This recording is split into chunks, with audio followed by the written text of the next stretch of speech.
لا أجر نبغي لا وساما لا صدى، هي خطوة هي خبرة ورفاق، صارت تطوع غاية ووسيلة ولأجله عزم لنا دفاق.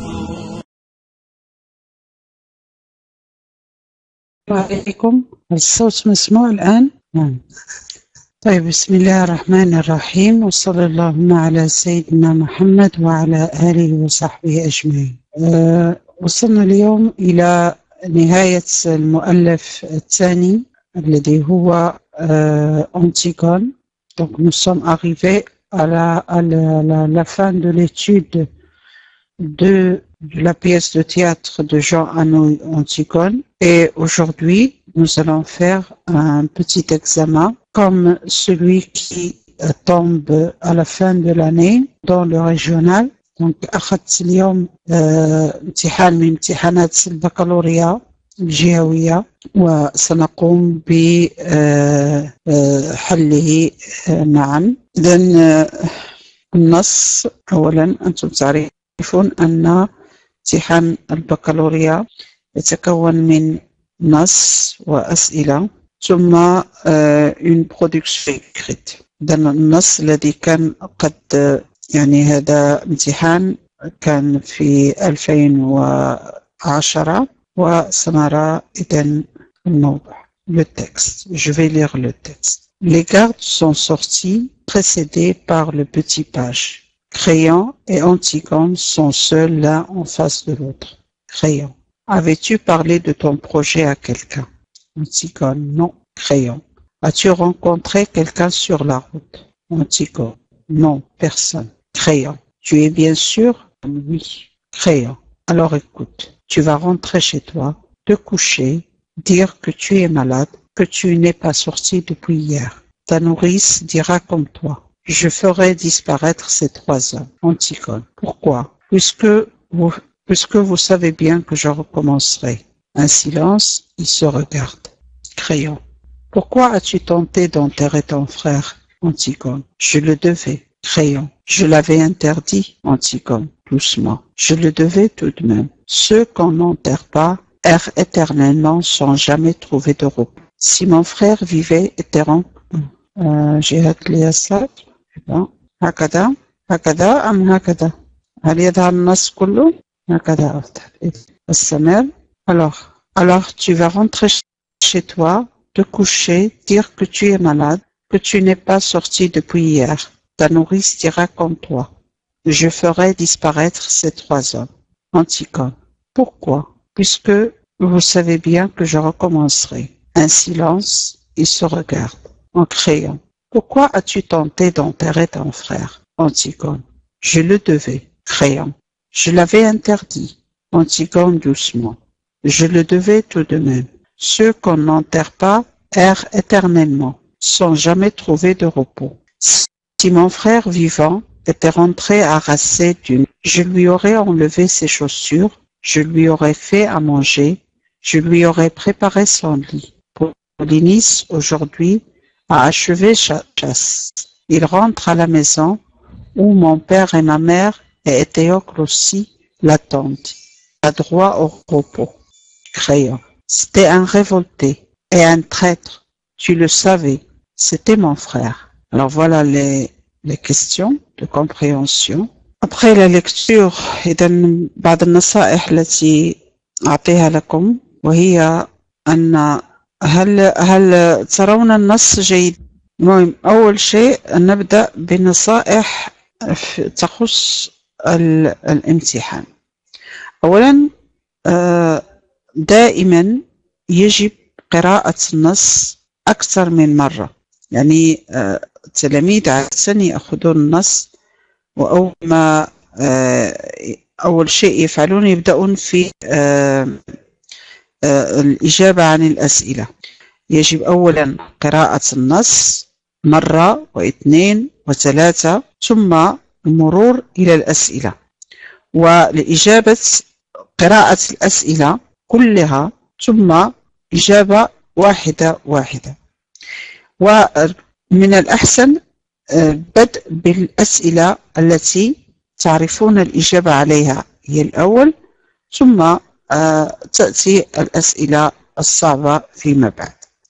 إذن أول سؤال بعد قراءة النص، أو إذا أردتم نعيد قراءة النص مرة أخرى. هل نعيد قراءة النص مرة أخرى قبل الجواب على الأسئلة؟ وعليكم السلام يا راديا. C'est suffisant. إذا لا داعي لقراءة النص مرة أخرى، لأن الأجوبة أنتم من سيقوم بالإجابة. إذن هناك أشخاص آخرين حاضرين، المرجو أن تجيبوني كلكم إن كنت أقرأ النص مرة ثانية أم لا، لأن الجواب من هاجر فقط. هناك أكرم، هناك فاطمة الزهراء، هناك سامي، هناك شاكر. إذن واحد يعني نعم. إذن نعيد قراءة النص مرة أخرى. Les gardes sont sortis précédés par le petit page. Créon et Antigone sont seuls l'un en face de l'autre. Créon. Avais-tu parlé de ton projet à quelqu'un? Antigone. Non. Créon. As-tu rencontré quelqu'un sur ta route? Antigone. Non. Personne. Créon. Tu es bien sûr? Antigone. Oui. Créon. Alors écoute. Tu vas rentrer chez toi, te coucher, dire que tu es malade, que tu n'es pas sorti depuis hier.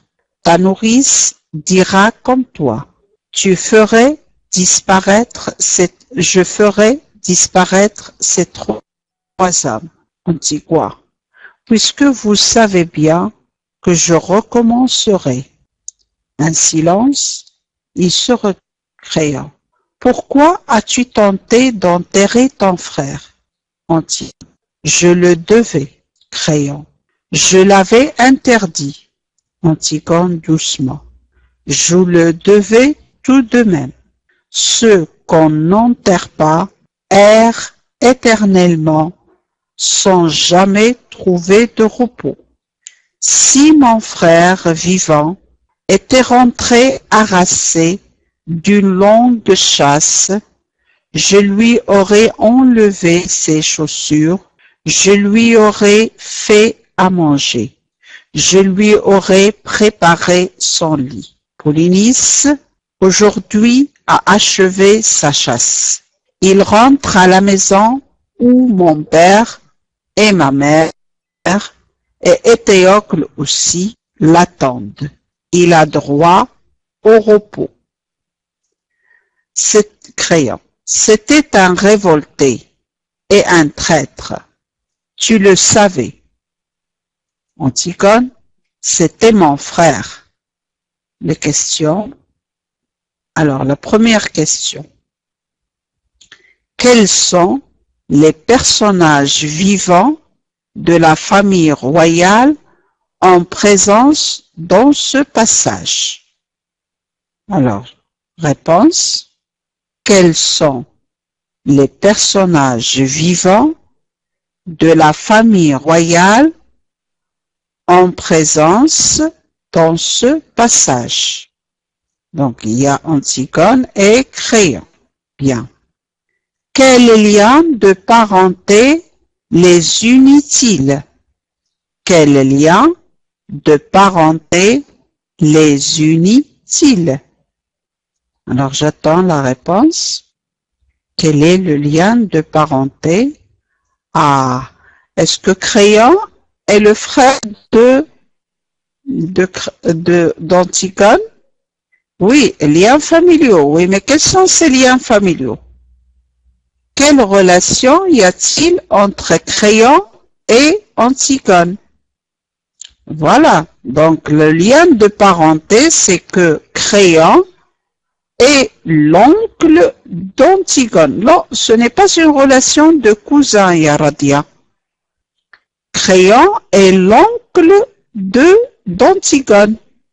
Ou bien Antigone est la nièce de Créon. Est-ce que c'est compris? Donc, le lien de parenté qui les unit, c'est que Créon et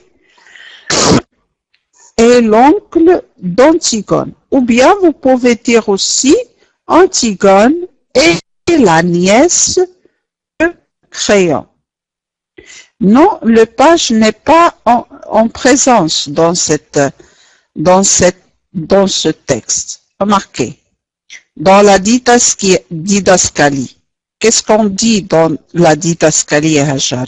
Les gardes sont sortis précédés par le petit page. C'est-à-dire que le petit page aussi est sorti avec les gardes. Et Créon et Antigone sont seuls, là en face.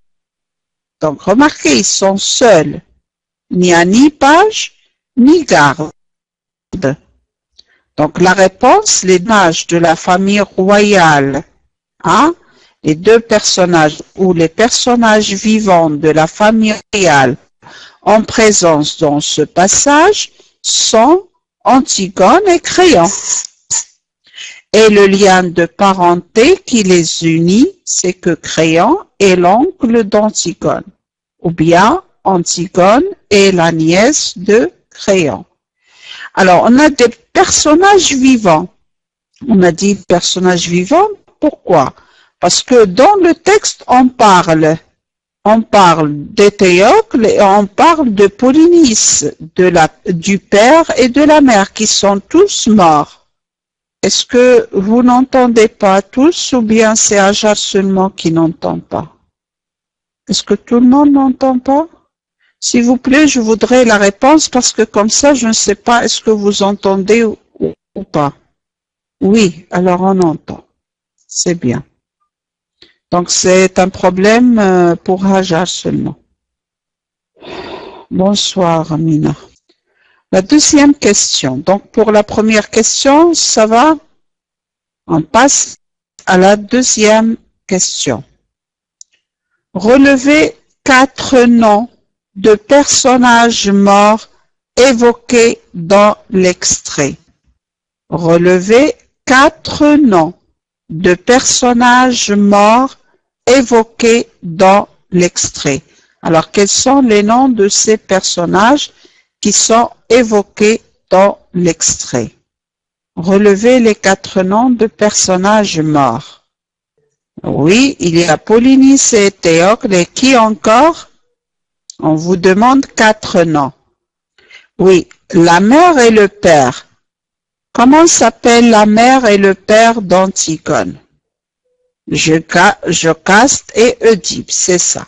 Donc, les 4 noms sont Polynice et Éthéocle. Attention, Radia. Radia, on ne répond pas par les frères. Parce que, à l'examen, les questions sont très précises. Il faut répondre selon la question. Il faut respecter la consigne. On vous demande, donc, il faut donner des noms. On vous demande quels sont les 4 noms. Il faut donner nom. Alors, le premier nom, c'est Éthéocle. Le deuxième, c'est Polynice. Le troisième, c'est Jocaste. Et le quatrième, c'est Oedipe. Voilà. Bien. Est-ce que tout le monde ne voit pas le texte? Moi, j'essaie de le mettre, le tableau, de le voir. On voit le texte maintenant? La question numéro 3. Relevez dans la première didascalie un indice qui annonce l'affrontement entre les deux personnages. Relevez dans la première didascalie un indice qui annonce l'affrontement entre les deux personnages. Alors voilà la première didascalie. Est-ce que vous voyez le texte? Oui, alors relevez un indice qui annonce l'affrontement entre les deux personnages. Alors, quel est cet indice? L'indice signifie, voilà, c'est très bien, Hajar, c'est très bien. Donc, Créon et Antigone sont seuls Alors là, le mot, l'indice, c'est l'un en face de l'autre. L'un en face de l'autre, c'est l'expression qui indique qu'il va y avoir un affrontement entre Créon et Antigone. Puisque dans la didascalie, on a dit l'un en face de l'autre. Alors, bien sûr, quand deux personnes se mettent l'un en face de l'autre, ça veut dire que ces deux personnes vont s'affronter ou bien il va y avoir donc disons, un duel entre les deux. La question numéro 4. Lequel des deux personnages mène le dialogue? Et quelle est son intention? Lequel des deux personnages mène le dialogue? C'est Créon. Oui, c'est Créon qui mène le dialogue, c'est vrai. Bon, la question n'est pas posée ici, mais pourquoi vous dites que c'est Créon qui mène le dialogue? Pourquoi? Qu'est-ce qui le montre dans le texte? Qu'est-ce qui montre que c'est Créon qui mène le dialogue? Oui, mais qu'est-ce qu'il y a dans ces paroles? Trop de paroles. Voilà, c'est très bien, Radia. C'est très bien. C'est lui qui pose les questions et c'est Antigone qui répond. Donc, bien sûr, c'est lui qui mène le dialogue puisque c'est lui qui pose les questions et Antigone répond. Alors, quelle est son intention? Quelle est son intention? Qu'est-ce qu'il veut faire? Convaincre Antigone. Mais ici, dans ce texte, est-ce qu'il s'agit de convaincre Antigone ou bien il essaie de faire autre chose? Qu'est-ce qu'il essaie de faire? Ah voilà, c'est vrai, Fouad. Il essaie de la sauver. C'est très bien Hajar et c'est très bien Fouad. Il essaie d'éviter le scandale. Ah, il essaie d'éviter le scandale. Il essaie de sauver Antigone. Oui, c'est ça. C'est bien. Donc, il essaie d'éviter le scandale. Il essaie de sauver Antigone. Nous allons voir maintenant la question 5. Je ferai disparaître ces trois hommes. La question, qui sont ces trois hommes? C'est bien, Fouad, ce sont les gardes. Ce sont les gardes. Parce que les gardes, ce sont eux qui ont appréhendé Antigone d'enterrer son frère. Veut les faire disparaître parce que ils ont arrêté Antigone, ils étaient témoins d'une scène, ils ont aidé Antigone à enterrer son frère. Alors, quelle est la bonne réponse? Recopier la bonne réponse. Alors, nous avons, ils ont arrêté Antigone, ils étaient témoins d'une scène, ou bien parce qu'ils ont aidé Antigone à enterrer son frère. Quelle est la bonne réponse? Alors, Fouad me dit que c'est la réponse 1. C'est-à-dire, ils ont arrêté Antigone.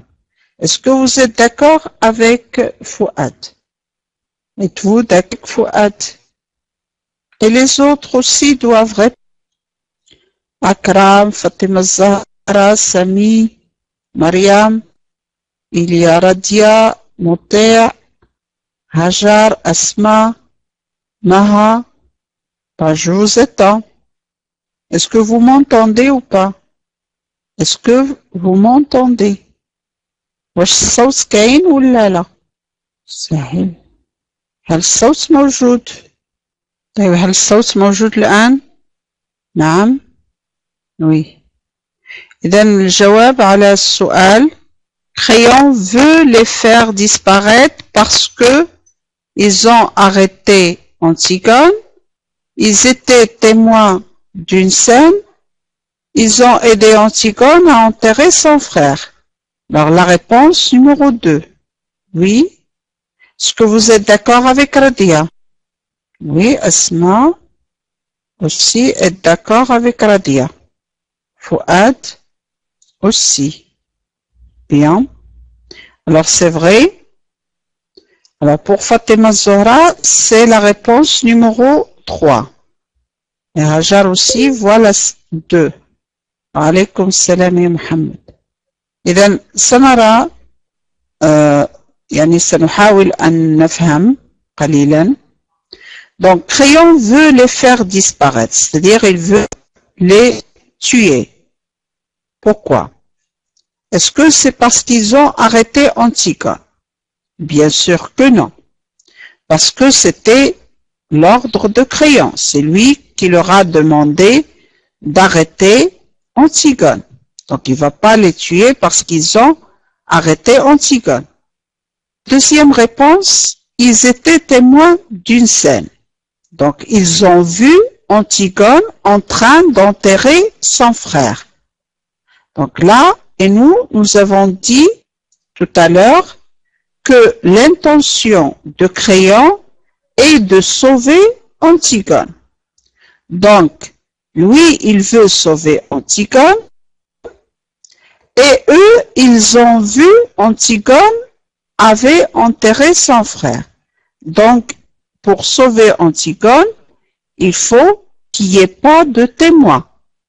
Il faut qu'il n'y ait pas de personnes qui ont vu Antigone en train de faire cela, c'est-à-dire en train d'enterrer son frère. Et donc, la deuxième réponse est la réponse juste. La troisième réponse, ils ont aidé Antigone à enterrer son frère. Non, ce n'est pas vrai. Parce que les gardes, ils ne peuvent pas faire ça. Ils ne peuvent pas aider Antigone. Au contraire, ce sont eux qui gardaient le corps pour que personne ne l'enterre. Voilà. Est-ce que c'est compris, Asma? Non? Oui. Alors, on passe maintenant à la question numéro 6. Je le devais. Je l'avais interdit. Je le devais tout de même. À quoi renvoie le et l'apostrophe dans le texte? Voilà, c'est bien Radia. C'est très bien. Voilà, c'est très bien Hajar aussi, c'est très bien Fouad. C'est l'enterrement de Polynice. C'est bien. Alors, je le devais, c'est-à-dire je devais enterrer mon frère. Je l'avais interdit, c'est-à-dire j'avais interdit l'enterrement de Polynice. Je le devais tout de même, c'est-à-dire je devais enterrer Polynice. Donc, enterrer Polynice ou bien l'enterrement de Polynice est ce qui est remplacé par le et par l'apostrophe que nous avons dans ces 3 phrases. Question numéro 7. Justifier l'emploi d'un temps du passé dans la dernière réplique. C'était mon frère. Justifier l'emploi d'un temps du passé dans la dernière réplique. C'était mon frère. Pourquoi on a utilisé l'imparfait ici? Pourquoi c'était mon frère et ce n'est pas mon frère? Voilà, très bien Radia. Très bien, c'est une très bonne réponse. Parce que l'action existait dans le passé et Polynice maintenant. Donc c'était mon frère, ça veut dire que maintenant il est mort, il ne l'est pas. Bon, est-ce que c'est compris pour les autres? Bon, oui, donc c'est clair. Continuons la question numéro 8. Si mon frère vivant était rentré harassé d'une longue chasse, je lui aurais enlevé ses chaussures. L'action exprimée dans cette réplique est réalisée, réalisable ou irréalisable.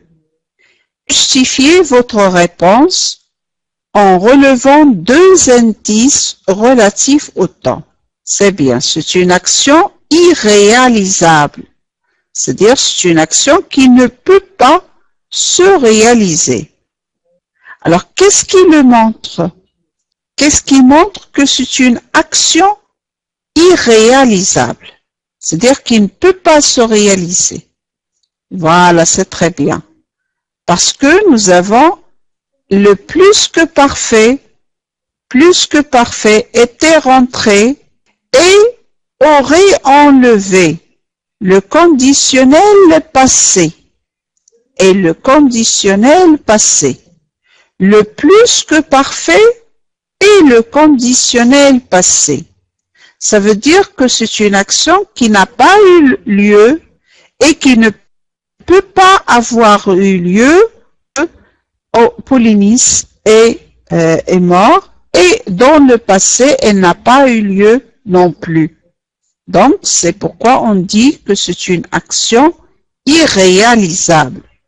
Lorsque si est accompagné du plus que parfait et du conditionnel passé, ça veut dire que l'action est une hypothèse irréalisable. Voilà. Question numéro 9. Polynice aujourd'hui a achevé sa chasse.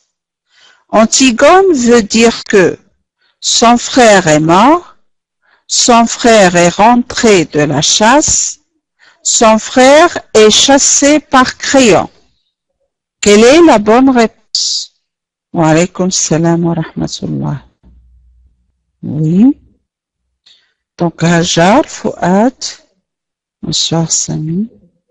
Son frère est mort, oui. Donc, la bonne réponse, c'est que son frère est mort.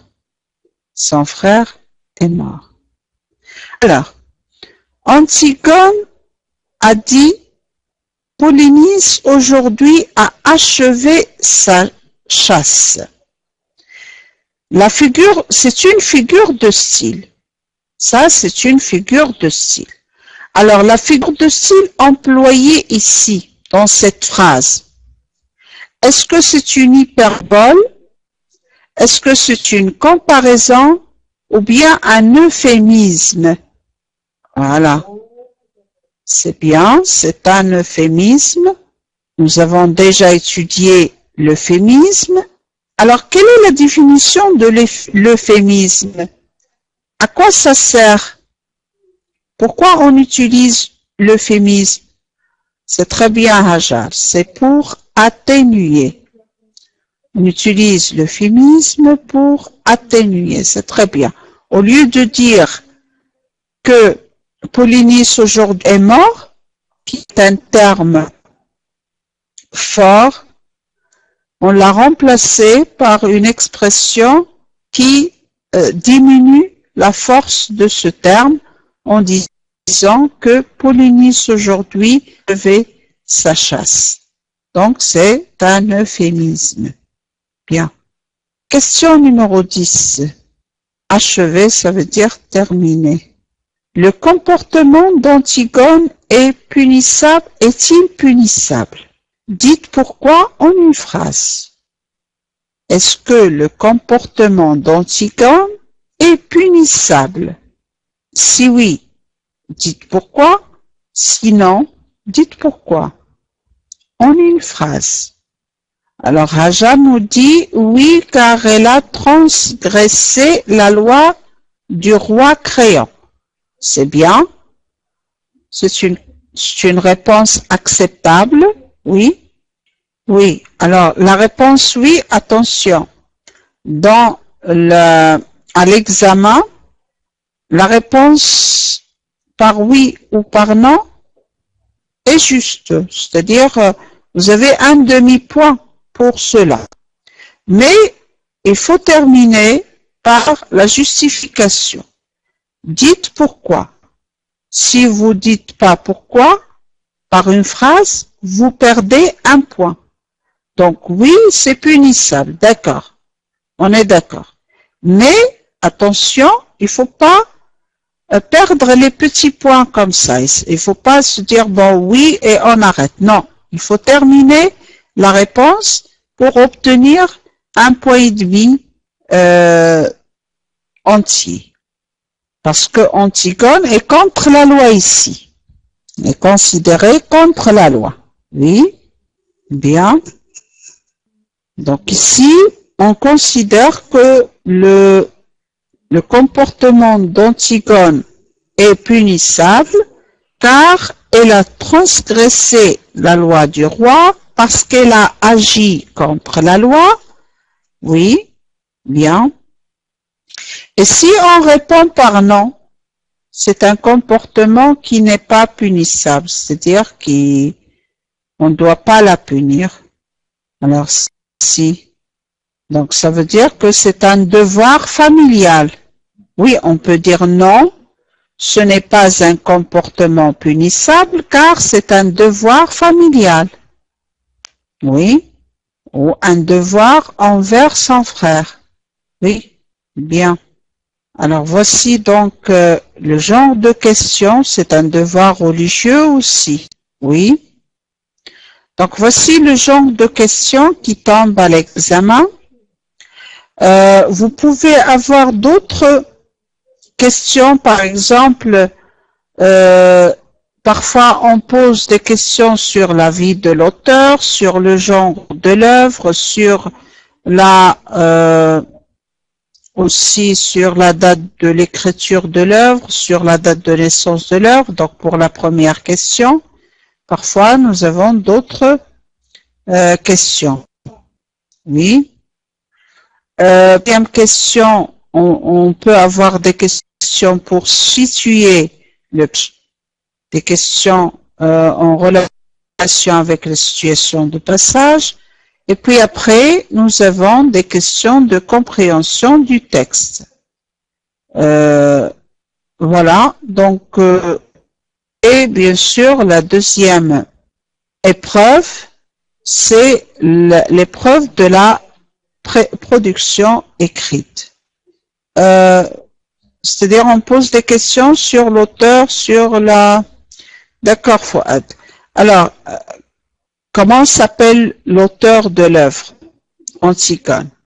C'est une sorte de révision. Oui, donc c'est Jean Anouilh. En quelle année il est né? Quelle est sa date de naissance?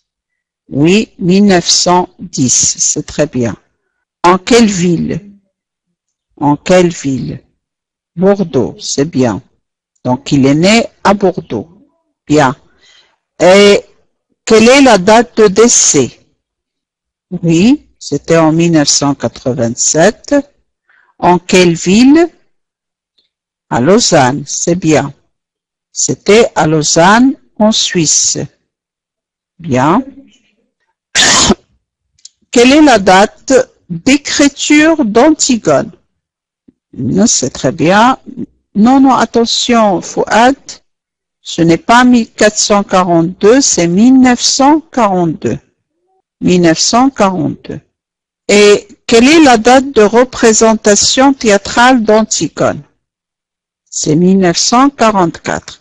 Et quelle est la date de la publication d'Antigone? Voilà, c'est très bien, c'est 1946. Bien. Alors maintenant, quel est le genre d'Antigone? Le genre littéraire. C'est très bien, c'est une pièce de théâtre. Attention, Hajar m'a demandé le genre littéraire. C'est une pièce de théâtre. Quel est le genre théâtral? Le genre théâtral. Donc le genre théâtral, c'est une tragédie moderne.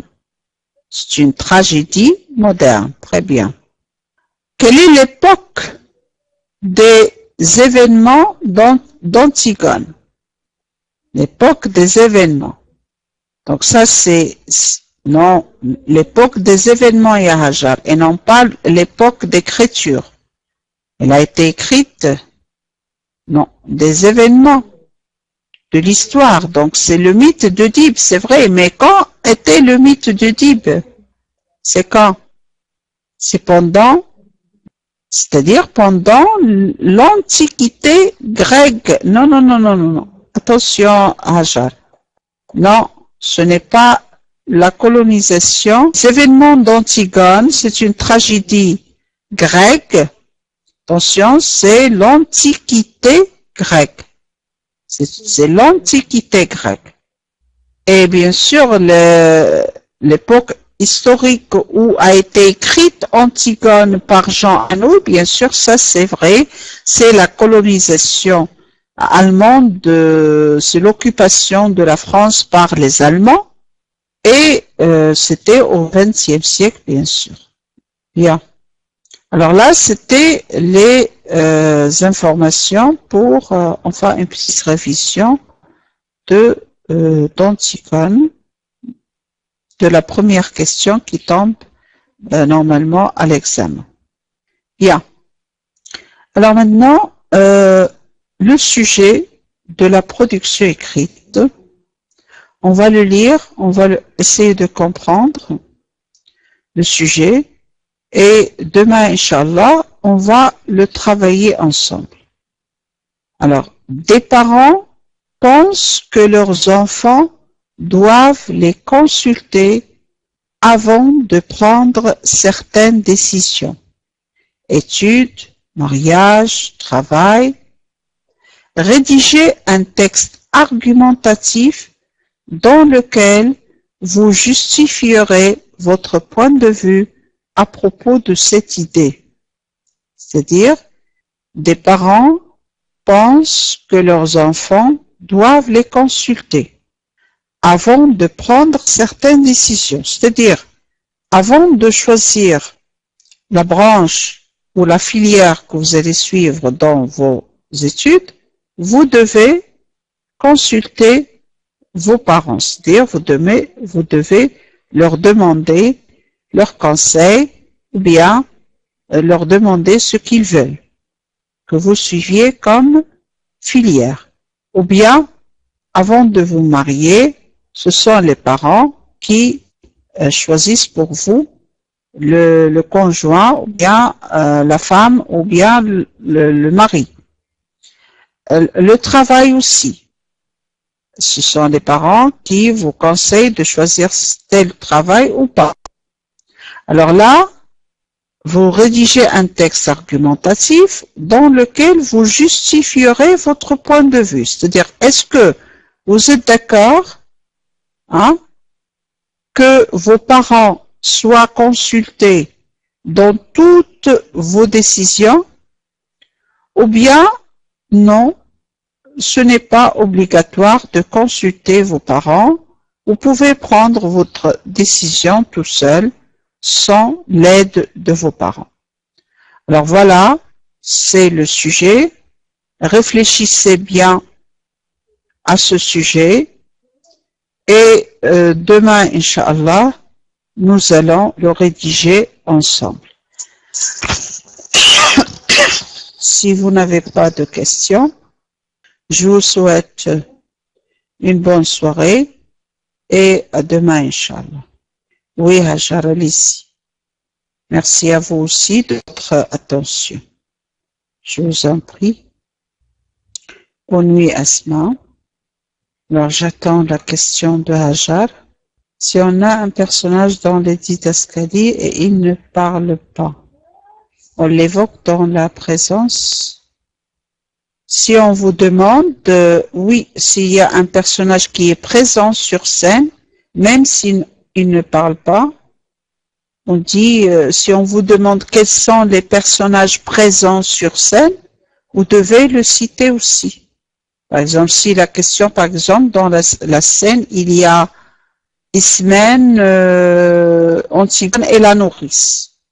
La nourrice ne parle pas, nous avons seulement le dialogue de Antigone et Ismène et la nourrice qui ne parle pas. Alors là, si on vous demande qui sont les personnages présents, vous devez l'évoquer, bien sûr, parce qu'il est présent. Les personnages principaux, Créon, Antigone, Aimant et Ismène. Oui, ce sont les personnages principaux. Et les personnages secondaires sont la nourrice, les gardes, et Eurydice. Aussi le page, le cœur, le messager. Par exemple, ici, si ils ont écrit les gardes sortent, mais le page reste, alors on évoque le page. Oui.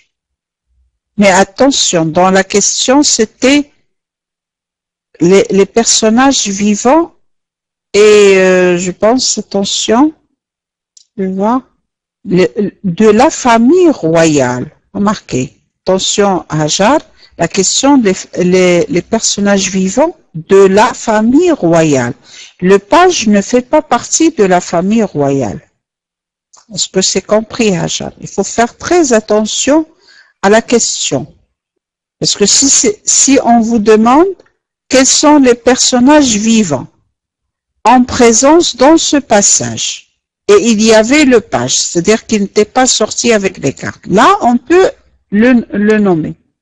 Mais là, on vous dit quels sont les personnages vivants de la famille royale. Donc, on vous dit pas tous les personnages, c'est seulement la famille royale. C'est-à-dire le roi et Antigone, Créon et Antigone. C'est clair maintenant? Bien. Alors, est-ce qu'il y a d'autres questions? Oui. Alors, j'attends.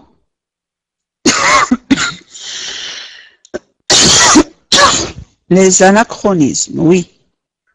Alors, les anachronismes, ce sont les termes utilisés, c'est-à-dire des termes qui appartiennent à une époque et qui sont utilisés dans une époque ancienne, c'est-à-dire une autre époque.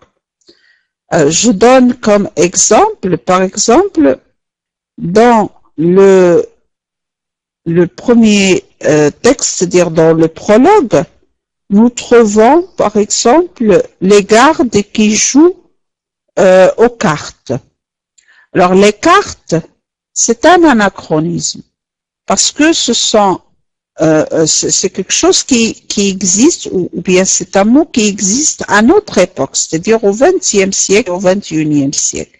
Mais à l'époque des événements d'Antigone, c'est-à-dire l'Antiquité, il n'existait pas. Hein? Donc, il n'existait pas à l'Antiquité. Donc, ce mot utilisé pour la tragédie d'Antigone, c'est un anachronisme. Anachronisme, c'est-à-dire qui sort de son temps, qui n'est pas employé en son temps. Est-ce que c'est compris, Fouad? Il y a beaucoup d'anachronismes dans Antigone. Il y a les cartes, il y a le rouge à lèvres, il y a le chapeau, il y a la carte postale. Voilà, donc une petite pelle de fer, oui. Ce sont des anachronismes, oui. Les antiquaires aussi, reliures. Oui, je répète la signification des anachronismes. Ce sont des mots qui appartiennent à notre époque et qui sont employés dans une époque ancienne. Par exemple, nous, on a dit que les événements de la pièce Antigone, c'est-à-dire les événements de l'histoire d'Antigone, se passent dans l'Antiquité. Et nous, lorsque Anou nous dit que les gardes jouaient aux cartes, dans l'Antiquité, il n'y avait pas de cartes. Donc, les cartes, c'est un anachronisme. Est-ce que c'est compris, Hicham? Oui, comme les châteaux de sable. Oui, aussi. La situation de passage, par exemple, des questions qui peuvent... pour la situation de passage, par exemple, on vous demande... Voilà, on peut poser comme question... quelle est la relation entre Créon et Antigone? Ça fait partie de la situation passage. On peut vous demander où était Antigone avant d'être capturée par les gardes. Elle était en train d'enterrer son frère, Polynice. pourquoi, on peut poser la question aussi, pourquoi elle a enterré son frère? Parce que Créon ne l'a pas enterré après, bien sûr, la guerre entre Polynice et Théocle. Donc là, on peut poser des questions en relation aux événements qui sont arrivés avant, bien sûr, l'histoire, enfin avant la scène. Donc, est-ce qu'il y a d'autres questions? Bon, alors, comme il n'y a pas d'autres questions, je vous souhaite bonne soirée et merci pour votre attention et à demain, Inch'Allah. Bonne nuit à tous. Au revoir à tous.